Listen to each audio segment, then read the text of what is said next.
Hello again, my name is Mr. Big T. Anderson. I am doing a fanfiction reading today called The Memories of Togepi by Pinkiepiesweets. If you're new here, thank you for watching. First of all, it's going to be a bit more audio than visual, but I think you'll still enjoy it. I've picked this fanfiction. It's Pokemon fandom, as Pokemon and Digimon are the fandoms to read from this month. And really, I thought it was a good story, so I'm going to read it here.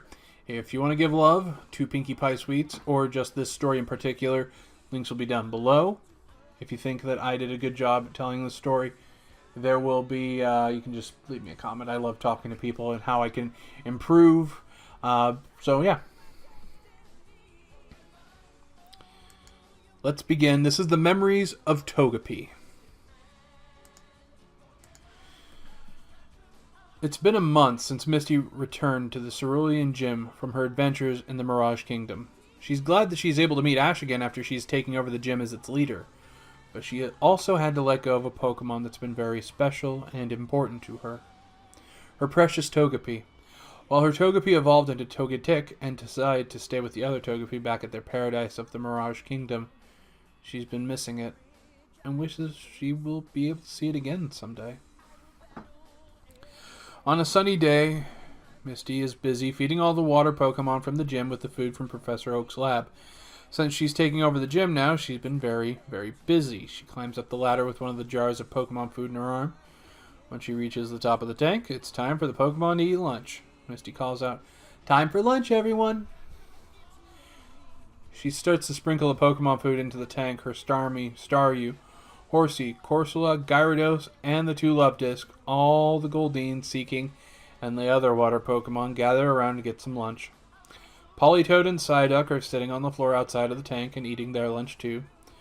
From the way they're eating, the Pokemon really loves the food. And Misty smiles and says, "I'm glad y'all like it. Professor Oak said it's the best." Misty is glad that the Pokemon loves the food that's been sent to her from Professor Oak. However, she stops to look at a photo on the wall. The picture is of herself, along with Ash, with his Pikachu, Brock, Misty, along with her little Togepi, from the fishing competition that she had won in the Johto region. Misty starts to feel a bit watery, seeing herself with Togepi. Now Togepi is now a Togetic and is not with her anymore. Togepi. Misty quietly says with sadness. She then starts to remember when Togepi first hatched. She, Ash, Brock, and Pikachu are trying to rescue Togepi's egg from Team Rocket. When Ash is holding the egg, he can feel something moving inside, and the egg starts to release a bright glow. Everyone looks to see that the egg is ready to hatch. Misty grabs the egg from Ash as she eagerly says, "Oh, let me see."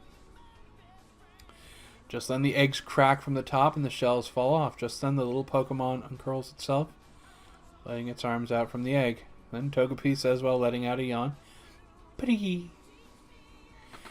After the yawn, Togepi opens its eyes and says, "Toge!" Togepi has finally hatched from its egg. The new baby Pokemon look to see the first thing in front of it. Its vision is blurry at first, but in a few seconds its vision is clear. Togepi then sees Misty with a big smile on her face. "Oh, it hatched! It hatched! Oh, how cute!" Misty happily cheers with excitement as holding the baby egg Pokemon. "Toge?" The baby egg Pokemon questioningly replies, "Oh, hello to you too." "Pretty! Toge! Toge! Toge!" The memories of the last moment she has seen Togepi as a Togetic. Before it has to leave to the paradise to protect the other from harm, Togetic knows that it will not be able to be with Misty anymore, but knowing that protecting the Togepi is important.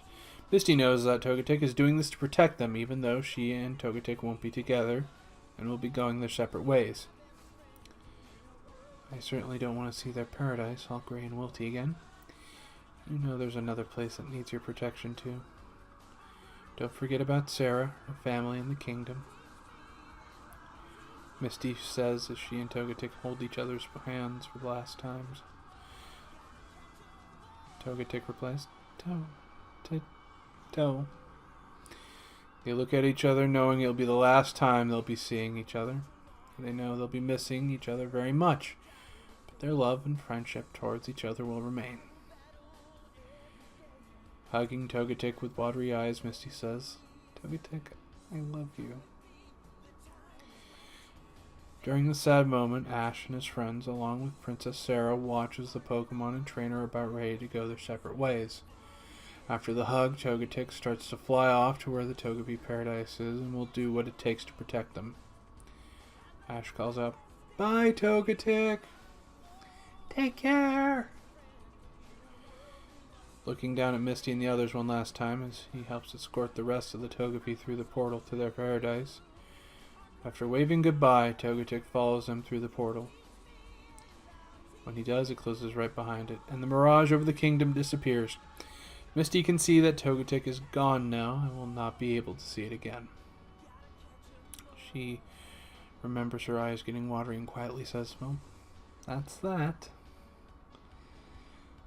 After remembering all the time she had with Togepi until it evolved to Togetic, Misty's eyes start to water and tears start to come down her face. She's been with it for so long, ever since it hatched. And having to let it go is not easy. It feels that a piece of her life is gone. And Togepi loves Misty like she was its own mother. Just then a familiar voice comes in and says, "Misty, we're back! How are you doing?" Misty isn't listening to the voices and continues to think about her little Togepi. The ones who come into the room, obviously, are Misty's older sisters, Daisy, Violet, and Lily. The three sisters have just come back from a modeling shoot and are glad to get some relaxing in and to prepare for more ballet at the gym. "I hope you've been doing good watching the gym, eh?" Daisy then suddenly stops to see her sister not looking at them or greeting them. From the looks of this, the three older sisters can tell something is wrong with their little sister. "Misty?" Violet calls out. But so far, no luck. The three sisters are thinking something is wrong with Misty and want to know what it is. Lily comes over and asks with concern, "Misty, what's wrong? Are you all right?" After a few minutes of silence, Misty turns to face her sisters to tell them what's bothering her. Her older sisters are shocked to see that Misty has been crying. Her cheeks are soaked with tears and her eyes a little red. She sadly answers, "I miss Togepi.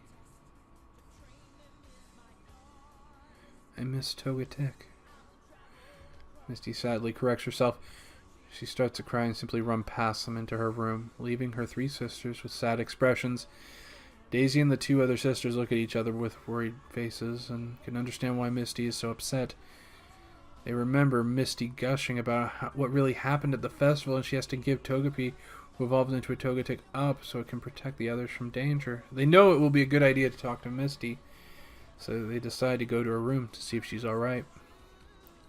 Daisy knocks on the door before asking, "Misty, can we come in?" "The door is open." Misty replies, sounding sad through the door. Daisy nods her head, meaning it's alright for the three to come into the room. Daisy opens the door, and the other sisters, following behind her, see Misty laying on the bed with her face on the pillow. They all sit on the bed, so it'll be easy for them to all talk to her. Violet makes sure the door is closed behind her and lock the door so they can have a heart-to-heart talk without any interruptions. Lily, though, is the first to speak up and ask with concern, "Misty, are you feeling okay?" Misty mutters in the pillow, and they can see she's upset. "Please, Misty, can we talk? It helps sometimes." Hearing her sisters, Misty got her face off the pillow and sits next to him. She still has tears coming out of her eyes and shows the sorrow of her. The three sisters know they need to be gentle if they're going to help her. Daisy is the first to speak and calmly explains, "Look, Misty, I understand that having to give up Togepi is hard, but I'm sure Togepi wouldn't want you to feel this way." "I know, I just can't help it. I have Togepi every moment since it hatched, and I treat it like it was my baby. It was hard to let it go. And I know I had to do the right thing, but..." Misty explains. But she can't finish the rest of the sentence for a moment. Lily knows what to say and finishes instead, saying, "But it still hurts." Nodding her head, she's still wearing the sad expression. "I guess it is understandable. You've been with Togepi so long, you've become attached to it. But that goes to some trainers, too." She's right, and sometimes in order to make them happy, it can sometimes make you feel sad, and it feels like they're a big part of your life. You also remember that the most important thing in being a trainer is for your Pokemon to be happy. You made Togetic happy by letting it carry out its wish. I'm sure it doesn't want you to miss it too much, and I'm sure it misses you too. Misty smiles, hearing her sisters give her some good advice and ways to cheer up. Even though letting go of Togetic hurts, she's glad it's happy to be with the Togepis to protect them. After that, Misty and her sisters surround each other for a group hug. Feeling much better, she'll continue to do as many things as she can as the gym leader. Someday she'll come visit Togetic and the other Togepi in their paradise, just to see how much Togetic has grown since the last time. Months later, Misty, her sisters, and some of her Pokemon are watching in the Hoenn League and the region. You can all see that Ash is doing a great job so far and has caught some new Pokemon she's never seen before. As they watch, a familiar boy's voice says, "Special delivery for Misty." Misty and the others look behind to see Tracy bring another batch of Pokemon food, and it looks like he has something else. Walking over to her friend, she happily says, "Tracy, it is good to see you." "It's good to see you too." "Professor Oak asked me to bring you some more Pokemon food." "Thanks." Noticing another bag Tracy was holding, Misty asked, "What's in the other bag you have there?" He looks at Misty's older sisters, and the three nod their heads and reply with a smile on their faces. Tracy smiles as he nods as well. Confused, Misty asked, "What are you guys staring at?" The four know that they can't hide it for much longer. Tracy puts the bag down, brings out a container that has a blue egg with white polka dots on it. Misty was a bit surprised to see this egg and has never seen one like it before. "Wow, that's a very nice egg." "Glad you like it, Misty, because this egg is for you." Misty looked a bit confused before looking back at Tracy and sees her sisters walking towards him. "Thank you for the special delivery, Tracy," Daisy says while she winks her eye at him. Looking unsure, Misty says, "Well, what's going on?" Daisy walked over. "You see, we understand how much you miss Togepi, and we want to help cheer you up more than we already have. And we recently got a call from Tracy and Professor Oak about bringing the food here. And he told us about them finding a Pokemon egg a few days ago, so we asked if you can take care of it," Violet added. Lily finished. "According to Professor Oak, he suspects it to be an Azurill egg, and since it's a water type, we thought you, as a water type trainer, we want to take care of it. So we agree that I bring the egg here as I bring the Pokemon food here," Tracy adds. "So we wanted it to be a surprise," Violet replied. "What do you think?" Daisy asked. Misty is just shocked. They're giving her another Pokemon egg and want to surprise her. She's ecstatic, she's happy, and feels like she wants to raise this little Pokemon inside of the egg. "Thank you. I promise to take very good care of it." Tracy and Misty's older sister smile to hear this and are glad to make her happy. For the past few weeks, Misty has been making her new Pokemon egg have some good old-fashioned, tender, loving care. She makes sure it was warm and had lots of attention. On sunny days after a few weeks, Misty is busy doing some cleaning after having a gym battle from earlier. Plus her sisters need the pool again for a modeling shoot later today and next week for a water ballet show. In other words, Misty has her work cut out for her, but she's making sure that the egg never leaves her sight. Just then, Daisy, Violet, and Lily come into the pool to see how she's doing. Cleaning the pool is a bit difficult, especially when the trainer for my last battle had a Pinko that splashed a lot of water on the walkway, Misty answered. The three sisters look around to see that half the pool is clean, but the other half is still covered in water. It's going to take Misty some time. "I see what you mean." "So how's your Pokemon egg doing?" Lily asked. "Oh, it's doing fine. In fact, it starts flashing, and I can feel it moving inside." Daisy was surprised. "It's flashing?" Lily added. "It's moving?" Misty nodded her head. "Yeah." Violet answered. "That means it's going to hatch very soon." "Yep, but the sooner I finish cleaning up the water, the sooner I can take care of my egg." Hearing things were under control, Daisy and the other two sisters leave the pool to get things ready for their shoot while Misty finishes cleaning. After some time, After she finished, so it can be used later, she went back to stand to see her egg was continuing to flash and glow.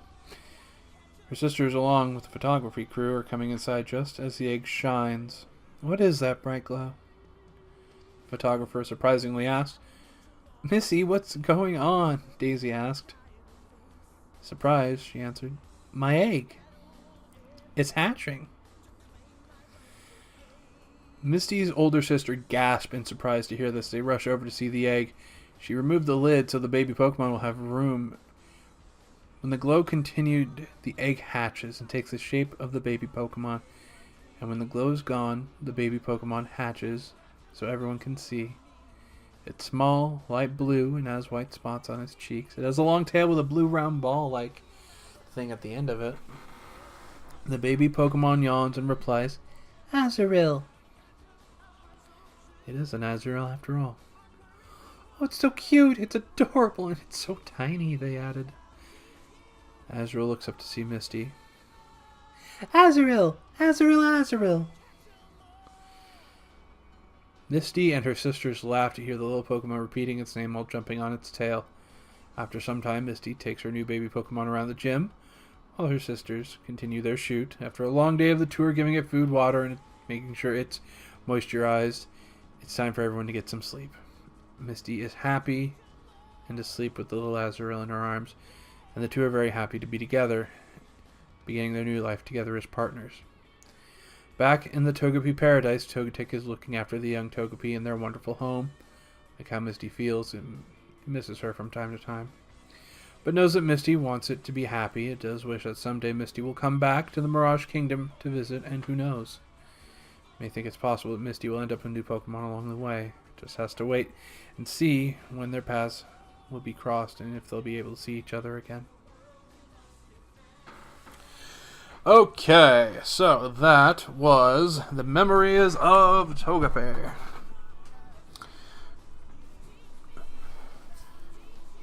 For those that are, this is kind of a story. If you had like one pet dog or a pet cat that was with you for so long, you kind of understand some of this. Because as soon as it's gone, you're like, where is it? It's part of you. You know it. If it's missing, you have to look for it until you realize it's not there anymore. So I think a lot of pet owners will kind of understand that, especially those who have gone through the tragedy of losing a pet. But I think it's still part of the thing where you can look at this and go, that pet would still probably want you to be happy. If paths cross again, we'll see what happens. Now, if you liked the work, you can let me know in the comments down below. If you think that someone else will enjoy this story, please let them know. You can share it. Share it. Cast it from the mountaintops. Go, my brothers and sisters. Do your biddings. Won't hurt me worth a bit. But have fun along the way. And once again, if you like the author or their work, in particular this one, links will be down below. You can go through them, give them a review. If you do not give them a review, they will not know if they're doing anything right. So once again, I thank you. My name's Mr. Big T Anderson. That was the fanfiction reading. You have a good one. Ta-ta for now.